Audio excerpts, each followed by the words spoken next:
Today, we are talking about getting to the root of food addiction. It is a big issue here in the United States right now. We live in the land of plenty and we're all thankful for that, but there are some side effects to this. And I think really fixing this problem is not just about understanding, but it's also about action. So we have John Mabry here with us today. John and I actually went to college a few years ago together. John, thank you for being here. And I know you know about addiction from a variety of angles. You have dealt with food addiction yourself, you've overcome it. Tell us your story. Yeah, so it's an honor to be here. It's great to be with you here, Lauren. Going back to our college days, but yeah. So today I work as a life coach. I help people get over obstacles that are in their way, and one of them, a big one, is food and the relationship with food. And I found in my own experience that giving up any kind of addiction that I've had in the past, and I'll go over that here in a little bit. But food also is um, it's like giving up a friend. It's like giving up your best friend because it was a coping mechanism for me. And just like I would go to a spouse or a friend or a loved one for support, it was like I was getting support from that substance. And for this conversation for food, and to have to remove that, I had to build up a support system around me and had to build up accountability to help me get through that. And so just want to kind of put that out there before we get started, that I can relate to you if you're struggling with food, that it's tough to give up. But so a little bit about my story. I was a senior at Baylor in college with Lauren back in the day. Was in a car wreck and got rolled over. Ended up having my leg amputated after a handful of procedures that year. Ended up graduating with my undergrad in communications. Went off to San Diego State, got a master's in counseling, and got addicted to the painkillers. Got addicted to alcohol and other various prescription medications. Out in San Diego, ended up falling into some acting and stunt work using my leg. Got my foot in the door in the industry. And ended up on shows like NCIS and ER. I got a scene in the movie Superbad with Jonah Hill. And so hung out with all those guys and did the Hollywood party scene. Been licked in a cab by Andy Dick, just, crazy stories, and got deeper into my addictions. Ended up finding my brother dead from an accidental overdose in his home in Beverly Hills. And things did not get better after that. We left LA, moved here to Nashville, where I've been for 14 years. I struggled with jobs. I got hired and fired by Dave Ramsey. It's a very difficult place to get a job at Dave Ramsey's organization. I had everybody fooled, and I got in there and struggled with my substance use disorder there on the job, and poor mental health as well. And by being let go from him, ended up in 5 rehab centers in 7 years. And ended up going from parties. I've literally partied at the Playboy Mansion with Adam Sandler and Emma Stone and Bruce Willis and all these people. And I was living in a trailer, a double wide mold infested trailer with a roommate named Beaver. And so ended up working for a group of addicts, got sober for a few years, worked for a group of addiction treatment centers, sharing my story around the country, and ended up having another relapse, divorce, lost my house, my wife, my kids, and COVID hit. And that's where my food addiction came in, because I had given up the drugs and the alcohol. I had worked really hard to give up drugs and alcohol, but food was my new coping mechanism. That was something that was socially acceptable. I could go out in public and it didn't, I wasn't stumbling over myself or have, glassy eyed or be kind of checked out of life. I would, if anything, it got me out more. It gave me an excuse to, be with people. And so it got to where I put on 55 pounds very quickly. And it was a direct result of my feelings. And so it was a direct result of me not wanting to deal with my life and not dealing with the new trauma of losing my house and wife and kids and all that. So I just started stuffing food down, and it's hard. It's hard giving up food. Be honest with you, it's as hard as any other drug or substance I've had to work on, and I've had to have accountability partners and people in place to help me along the way. And so grateful to be healthy back today and being able to be here on your platform. So that's a little bit about me. Okay, let me ask you this. Because it sounds like in your life, you kind of replaced one addiction with another. But I know you really help people and you really look at root causes. Why are we doing this? What kind of behavior is causing this? Yeah. So for me, it was finding out the why underneath it is very, for a lot of people can be scary. And that's where a coach or a therapist, find a therapist in your area to go say, why am I eating? Why am I compulsively going back to this well that I know is hurting me? I know it's harming me. I know this isn't good for me, but I just can't stop. And I've seen in all the treatment centers that I've been to, in the 12-step meetings and stuff, that People, if you go back to childhood stuff, going even back, this may blow somebody's mind, but going back to it's called adverse childhood experiences. A lot of people have been through stuff, maybe not heavy sexual trauma or physical trauma, but just small little things throughout their lives can add up. One, you may have grown up in a home where food was just abundant, and that was just part of the culture, and that's just part of what you do, and it's part of the socialization is just, eating and not dealing with feelings. And so for me, it was just, it's got to look at the why underneath it. And the behavior is driven by, feeling of fear, feeling of insecurity, feeling I'm not good enough, or shame. Life didn't work out the way I wanted it to. I screwed up that relationship. The business I started didn't work out. So I'm just going to start eating to fill that void. And so when you get to the root cause of why you're doing what you're doing, and you work with somebody and you get some people around you to help you through that, you can have a lot more success in dealing with this type of addiction. Do you feel like after you went through going back to kind of trauma and what have you, and I remember the night that your accident happened, I don't know if I've ever told you this story, but I was working in news at a TV station at the time, and coming in and finding out about this horrible accident that you guys had all been in, and looking through the list of names and saying, oh my gosh, I know him.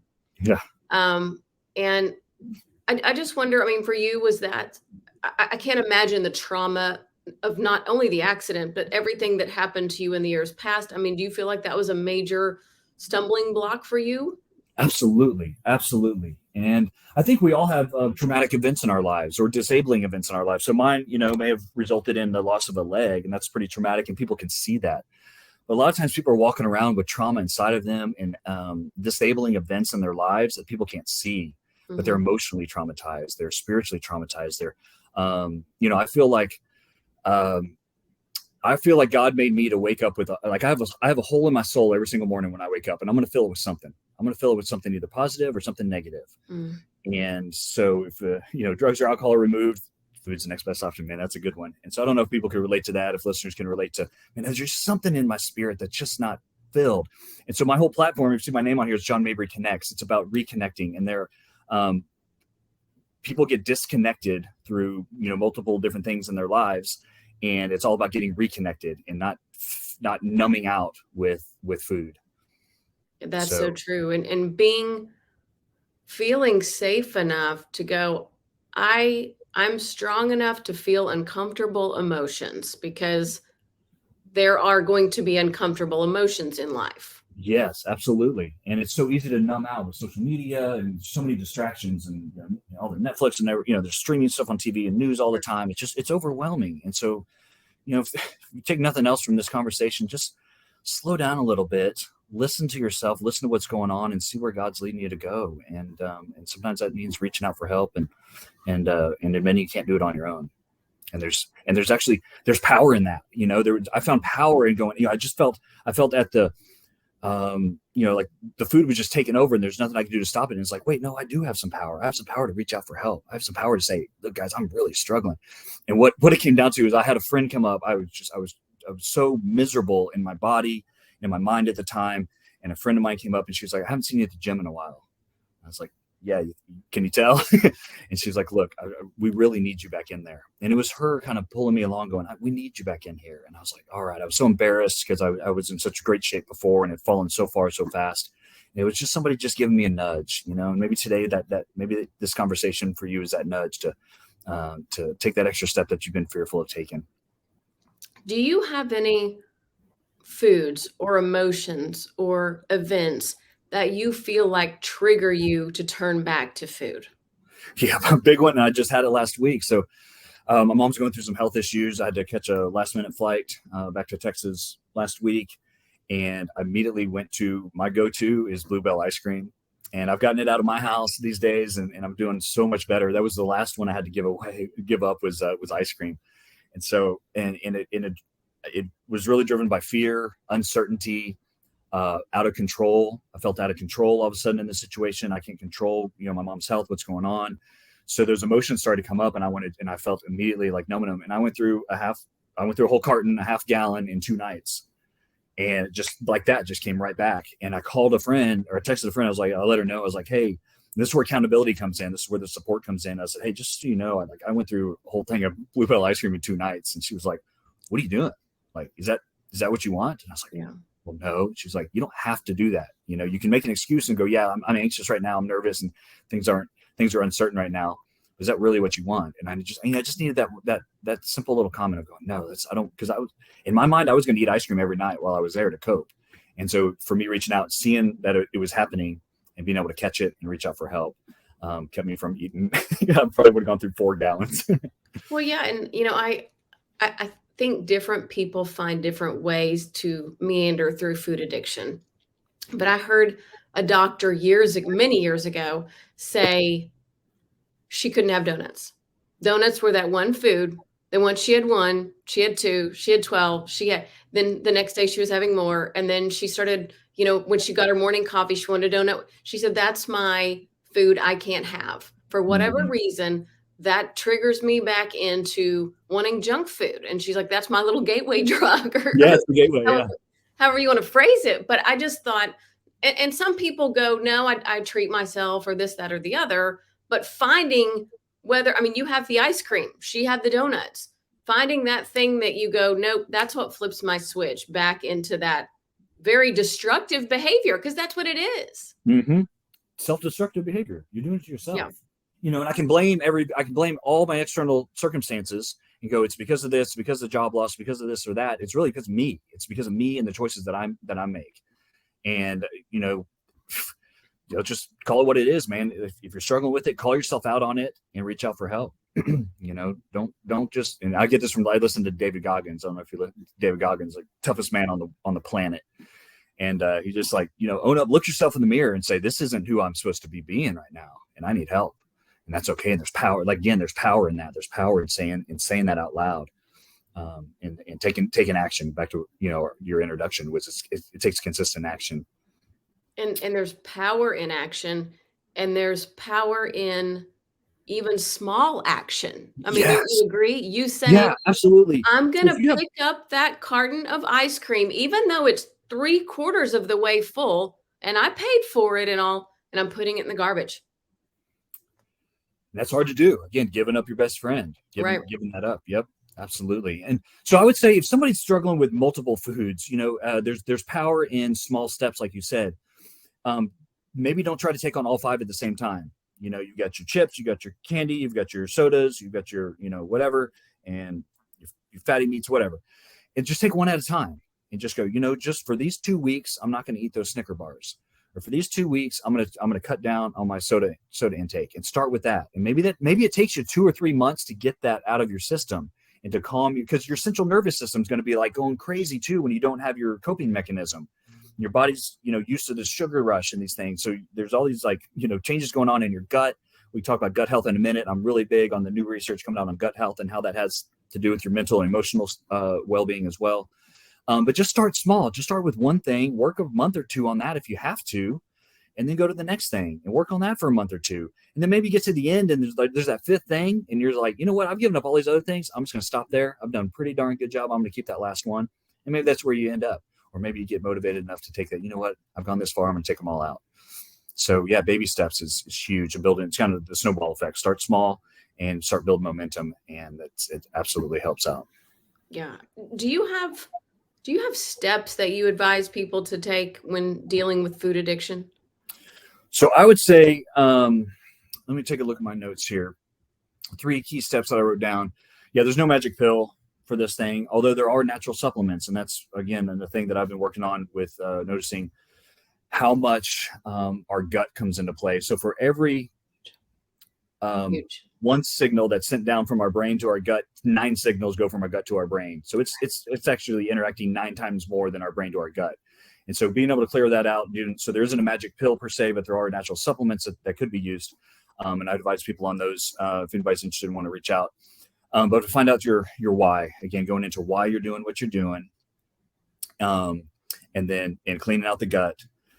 And that's what I got for now. I think I got a little off track on the gut stuff. The gut's huge. And when you're putting specifically, I think, sugar frequently into your gut, into your body, that is such a disrupting compound. Mm-hmm. And and we become desensitized to that because it's sort of part of our culture. It's not that big of a deal. We start with it in the morning, and many people end their day with it, if you think about it. So we kind of Absolutely. bookend our day with sugar. We have the little candy bar, the dark Whiskey. chocolate, or whatever at night, and we go, well, dark chocolate's healthy, right? Okay, but I read that yeah, like study. I saw this that thing on much, Facebook. right? Or yeah, but I'm just having it in my coffee, and but then it grows from there is my point. But that so disrupts your gut biome that it affects your mental health over time, Yes. and it's Yes. huge. Absolutely. Yeah. And again, so we're talking about physical stuff, but it's really mental and emotional. I'm not real scientific on the body stuff, but I can tell you, the mind, emotions, and physical, I mean, it all comes together. And so if there's one thing you can do to, if I was going to recommend for working through this kind of stuff, is move your body. Even if you don't make any changes to your diet today or the next few weeks, if you do nothing else, just start moving your body, because motion creates emotion. When you start moving your body, your emotions start moving, and you might find stuff starts coming out. And I just know when I started hitting the gym harder after when I was trying to lose weight and change my diet, I mean, I would be like sobbing in the gym after like pushing myself because it was just this crap I was just letting out. But it started with me just walking on the treadmill for like, 4 minutes. It just I had to start with that. I mean, so And there's no exercise, shame. exercise, exercise. If you do nothing Yeah, else out of this lesson, move your body yeah. first and foremost. Well, our bodies were built to move. They Yeah. just were. And just like you said, I mean, it kind of triggers emotions to move through you. Emotions are just energy in motion. And so many people have emotions, I think, that they're either trying to eat away or drink away or they don't want to Yeah. face. Or And Facebook away, social media away. Let me just consume whatever your consumption is. If it's right. sports, hey, it's your sports team, you're a diehard sports fan, you're just consuming that all football season long. You're just like running from what's really going on inside. And so having a sense of awareness about yourself of like, you know what, I'm not right, and that's okay. You know how many people aren't right? Most of us, 99.9% of us aren't, or 100% of us aren't quite right. Join the club, so you're not alone. Yeah, everybody has their issues, their struggles, their things they're trying to get better at, they're trying to work on. And that's okay, like you said. I mean, that's part of life. I think that's probably part of why we're all here, right? Exactly, and this is a great forum. I love that you have this forum that's you're connecting people with topics that are important to you, and it's all about connection, guys, and so you got to get connected to one yourself. And what I have found to really be helpful for me was I connected with a 12-step group. So I've done various 12-step groups for various issues, but the one that really helped me out, I have to plug, is Celebrate Recovery, and it's a Christ-centered 12-step group. Churches all across the country offer it, and it works. They allow you to work on any hurt, habit, or hang up. So you don't have to have an addiction. Your hurt, habit, or hang up could be you had some childhood trauma, or you're codependent, or you have anger issues, or I'm gambling issues. Whatever it is, it doesn't have to be per se a physical addiction, but any hurt, habit, or hang up. And it's a support group that just really gets down deep and caring in a loving, caring way. And that's when things really started to release for me, for when I was really heavy in my food addiction, my heaviest weight. And so I have to plug that resource that has been helpful for me, to have a group of accountability partners that I can reach out to. So A support system. yeah, and there's Overeaters Anonymous out there. If you've never heard of that, it's called OA. It's Overeaters Anonymous. There's meetings all, you can go online. There's online meetings, all throughout the day that you could reach out and find support with. And I think that when we start talking about food addiction, for a lot of people, it brings up shame. And shame's another uncomfortable emotion that most of us don't want to feel. And it is uncomfortable to think It about, is. and I mean, you have to in our life have a relationship with food, right? It's not like Mhm. alcohol or drugs where you completely get it out of your life. So you do have to have a relationship with food. And so I think that when you come to this from a point, okay, I'm not going to allow myself to feel shame. This is something I'm working through and dealing with, and I'm getting help. I'm finding other people who know how to help me. There's such power in that. Yeah. And for those of you who may not know, and I've learned this from my recovery stuff, is the difference between guilt and shame. And guilt is I did something, I feel bad because I did something wrong. Shame is I am wrong or I am bad. Not I feel bad or I did something bad. It's like I am. So if that strikes a chord with you of like, man, I did something bad in my life, or something bad happened in my life, and I'm filling it with food. And then you have shame because you eat because what was it? Austin Powers, eat because I'm unhealthy, and I'm unhealthy because I eat.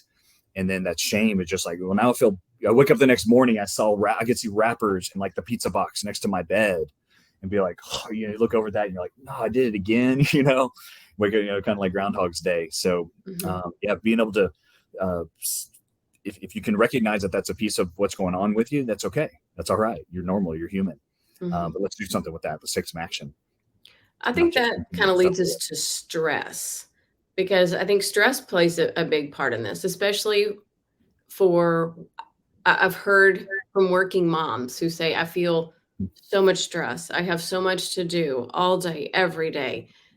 I'm trying to get food on the table and bills paid and trying to be everything to everyone. So what are some of your tips for dealing with stress in a positive manner? So I have had to learn to set boundaries and tell people when I can't do stuff, because I'm a people pleaser. That's one of my things I grew up with, is let me do everything for everybody else so everybody will like me, because I didn't really like myself. I was so insecure about myself growing up, and even into my adulthood until about 2 years ago, I'd say about 6 months ago. No. But so it, remind me where the question was on that. Positive ways that are stress outlets, things that we can do to kind of stress busters. I lost my train of thought. I'm sorry. Welcome That's to right. my world. But I'll say exercise for stress is number one for me. Journaling, and I understand people don't have time. No, that's what's back to boundaries. Yeah. So being able to set healthy boundaries with people and say, you know what, I need to say no to certain activities that I can't do right now. I need to build a barrier or some space in my life to allow me to try these new things and try a new diet and reach out for help and get accountability partners. Like, you have to create space. You have to consciously create space for that in your life, because you're already overwhelmed. So you have to push some things away, and you have to make conscious effort of, maybe you don't join the PTA next school year. Maybe you don't coach the kids team this year. Maybe maybe for a period of time, you don't go to the church, Wednesday night small group, whatever it is. Maybe you need to take a step back from some things that you've overwhelmed yourself with. Maybe it's getting off freaking social media. Maybe it's deleting certain apps on your phone to create some space so that you can grow, because we all are overwhelmed, but you've got to be able to, be conscious of where your time and energy is going. And if there's any little spaces that you can just say no to, turn somebody down, and that's okay. But you're doing it from a place of love and compassion for yourself. I know that was something I really struggled with, was telling people no.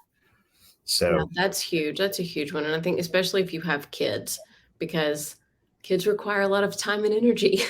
They do. So I understand it's tough. Another thing that's free. Here's another free thing: is journaling, meditation. Have worked for me. Breathing, just taking some breaths in my day. Like before this call happened, I had just a minute, and I just took like 3 long deep breaths, and just create a little bit of emotional freedom and emotional space in my heart and in my mind prior to going into an event. And so breathing, as simple as it is, has helped me out. Journaling, meditation as well. Again, all free. Yeah, and movement and exercise. I mean, you don't movement have exercise can be free. Yeah, you don't have to go to a gym, guys. You can if you need to. But you can do 5 squats today. If you did nothing yesterday and you get up from this talk and you do 5 air squats, you did more than yesterday, you're a success. If you're moving toward a goal and you took action today, then you're successful. So, and then tomorrow do 6, and it's free.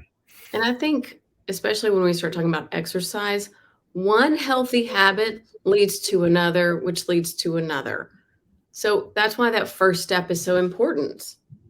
Yep. And like what I had to learn in Alcoholics Anonymous, the first step was admitting I had a problem, admitting that I had a problem and that I could do it on my own.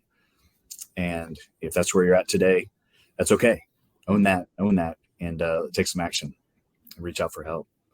Well, and I think a lot of that comes with maturity too in life, where you go, I don't have it all figured out in this arena of my life. I'm doing okay over here, but this arena, I've got it all messed up. Exactly. And that's okay to then, and I do think social media is wonderful for this, that you can learn from other people who are doing well in that arena.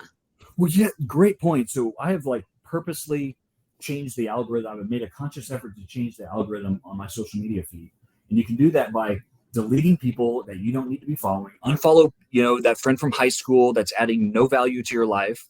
Unfollow, if you're following somebody solely because they're attractive, quit following them. If they're adding no value to your life, get them off your feed. And then go search out people who are doing what you want to be doing. Search them, add them to your feed. Next thing you know, your feed's going to be going, more nutrition is going to be coming through your feed, more, exercise stuff. And it's amazing how that works, is you can make social media work for you, not against you, if you're conscious about it. I agree So with don't that. just sit there and scroll. And if people who are like, if somebody came up in my feed from somebody from my past and it irked me, or I had a negative emotion about them, if I was jealous that they're doing something that I'm not doing, or I had this grudge that I held against them, I would just quit following them. Like, I don't, if it brought up a negative emotion for me, I don't need to be following them. They played a role in my life at one point in time. They moved on. I need to move on as well and start adding more healthy, positive things to your feed. And you can't actually, let it use it instead of let it use you. Totally. And people who inspire you too. I think Yes. that's so helpful to all of us. Again, we don't have it all figured out in every arena of life, but to be able to go, you know what, she's doing a really good job raising her kids or keeping her home organized or balancing work and travel and kids, then I think there's value in that. Absolutely. Absolutely. So, all right. What's your goal? What's next for you? So for me, I'm at a place where, wherever God's leading me, I'm not sure. So I'm still in this place of obscurity, and I'm learning to be okay in obscurity. It's okay to not know exactly what the next step is.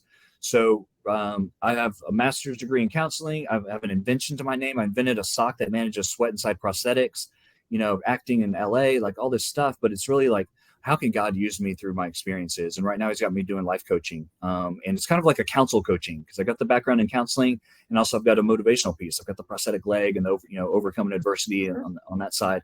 So I kind of put those two together and help people work through their issues one-on-one in a safe environment where they, it's completely confidential, and just work on one-on-one people. What are your goals, and how do we want to get there? And let's set some systems in place to take consistent action. Back to how you started this conversation off, is you got to take action. And so feel free to reach out to me for help. Like I said, I've got resources, access to things that I've learned along the way. I've paid tens and tens of thousands of dollars. I've spent probably over $200,000 on treatments, on top of my education. I've met with gurus in Bali, on a spiritual quest. And I've been able to take all this kind of crazy stuff I've learned and funnel it down into really just simple. Most people are disconnected in one or more areas of their life, and they need help getting reconnected. And I can help with that. So. Okay. Well, thank you so much for talking to us. I'm excited to know that you are on the right track. Addiction is never easy. And there's a lot of people that aren't able to get off that path, and you have. And so my hat's off to you. That's not an easy thing to do. And I'm proud of you. It's been, interesting to get to watch you over the years, and I'm excited to get to see what's next for you. Thank you so much. Appreciate what you're doing.